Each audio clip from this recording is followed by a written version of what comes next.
আমাদের মহাপরিদর্শক নিবন্ধন IGR office যেটা ওখানেও আমাদের অনশন চলছে। আমাদের ঢাকা রেজিস্ট্রেশন কমপ্লেক্স যেটা প্রাণকেন্দ্র বলি, ওখানেও কিন্তু আপনার অনশন চলছে। আপনারা মিডিয়ার মাধ্যমে দেখতে পারবেন, ওখানেও চলতেছে। সারা বাংলাদেশের প্রতিটি জেলা রেজিস্ট্রার অফিস থেকে শুরু করে সাব অফিসগুলোতেই আমাদের নকল নবিশটা আমাদের এক দফা প্রাণের দাবি জাতীয়করণের জন্য আমরা প্রত্যেকটি অফিসে সাদা কাপড় পরে আমরা প্রতিটি অফিসের সামনে বসে আমাদের এই অনশন কার্যক্রম আজকের থেকে শুরু করেছি। এবং আমার সভাপতি সাহেব যেটা বলেছে, আমরা এর থেকে কঠোর কর্মসূচি জানা আছে। প্রয়োজনে আমরা আত্মহত্যা দেওয়ার জন্য যদি বিষ পান করে যদি আমাদের মারা যেতে হয়, তা আমরা প্রস্তুত আছি। ৩০ দিন যাবত এখানে আন্দোলন অবস্থান করছেন আপনারা।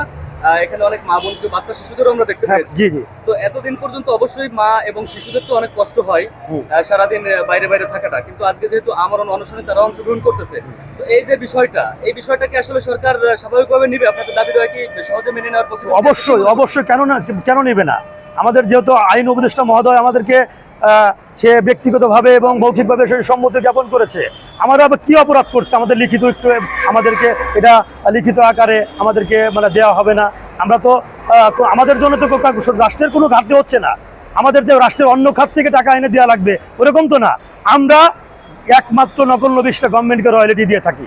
আমরা জানেন প্রতি রেজিস্ট্রি যখন রেজিস্ট্রি হয় 36 টাকা 60 টাকা প্রতি পাতা পর্যন্ত আপনাদের কাছে কাটা হয়, সেখানে আমাদের দেওয়া হয় 36 টাকা, বাদ বাকি 24 টাকা গভর্নমেন্ট আমাদের কাছ থেকে রয়্যালিটি নেয়।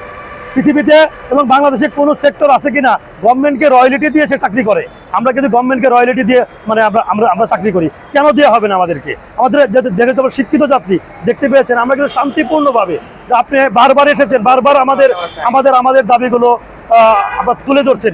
যৌক্তিক যদি না হয় আমরা চাই না। আমাদেরকে বলুক তোমাদের দাবিটা যৌক্তিক না। আমরা যতগুলো সেক্টরে গিয়েছি, আইন মন্ত্রণালয় থেকে শুরু করে আমরা যতগুলো জনপ্রশাসন, অর্থ মন্ত্রণালয়, তোমাদের দাবি যৌক্তিক, শুধু যৌক্তিকের মধ্যে কি থাকবে?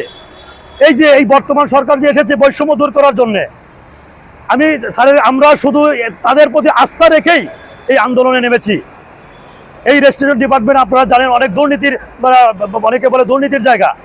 এই দুর্নীতিকে যদি এই নকল নবিশদেরকে রাজস্ব খাতে নেওয়া হয়, এই দুর্নীতি আমরা নকল নবিশটা নির্মূল করব। আমরা এই গভর্নমেন্টকে আমরা প্রতিশ্রুতি দিয়ে যাচ্ছি, আমরা এই দুর্নীতি বন্ধ করার জন্য আমরা যা করার সরকারকে সহযোগিতা করার আমরা সেটা করব। সরকারের দ্বিতীয় রাজস্ব খাত আমরা যেটা জানি সেটা হচ্ছে আপনাদের মতো। তারপরও কেন এই ধরনের টালবাহানা চলছে? এই যে টালবাহানার কারণ হচ্ছে আমাদের ঊর্ধ্বতন সাব রেজিস্ট্রার মহোদয়গণ, আমাদের জেলা রেজিস্ট্রার মহোদয়গণ, ঊর্ধ্বতন কর্মকর্তা যারা আছে এখানে, ওনারাই একটা সিন্ডিকেট, এই প্রায় বাংলাদেশ স্বাধীন হওয়ার পর থেকে একটা সিন্ডিকেট তৈরি করেছে। এই নকল নবিশ যদি তারা রাজস্ব খাতে যায় তাহলে তাদের দুর্নীতি বন্ধ হয়ে যাবে। এই জন্যে এটাই আমাদের বড় বন্ধ কথা। যেহেতু শেষ মুহূর্তে চলে আসছি এখানে, আমাদের মুখ এখন আর আমরা বন্ধ রাখবো না। প্রয়োজনে আমরা ওনাদের যে বিগত সরকার আমলে যারা দুর্নীতি করেছে তাদের আমরা মুখোশ খুলে দিব।